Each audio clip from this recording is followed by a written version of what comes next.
ఏంటండి పిల్లలు మారం చేస్తున్నారా? అయితే ఇలా చేసి పెట్టండి. పావు కేజీ మైదా పిండి, 100 గ్రాములు చక్కెరని మిక్సీకి వేసుకున్నానండి. రెండు బాగా మిక్స్ చేసి దానిలో గోరువెచ్చని పాలు తీసుకొని పిండి ముద్ద మోయిన పాలు కలుపుకున్నానండి. ఈ పాలు దానిలో మళ్ళీ ఒక 3 స్పూన్లు నెయ్యి వేసుకున్నానండి టేస్ట్ కోసం. పిండి బాగా కలిపి ముద్ద చేసి పక్కన పెట్టుకోవాలి. కొంచెం పిండిలో కోడిగుడ్డు వేసుకున్నాను, కొంచెం పిండిలో కోడిగుడ్డు వేసుకోకుండా చేసుకున్నాను.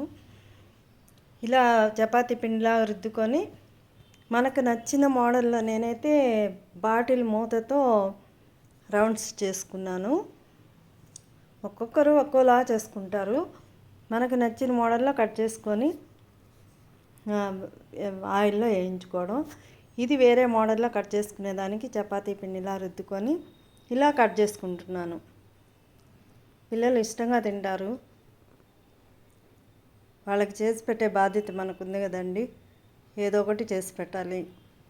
వాళ్ళ ఇంటికి వచ్చేసరికి అడుగుతూ ఉంటారు. నేనైతే అప్పుడప్పుడు చేసి పెడుతుంటానండి. పిల్లలు ఇష్టంగా ఎగుటు లేకుండా తింటారు. ఇలా లైట్గా వేపుకోవాలండి. తక్కువ మంట మీద వేపుకోవాలి. మంట ఎక్కువ పెట్టుకోకూడదు. మా బాబుని చేయమంటే ఇలా చేశాడండి.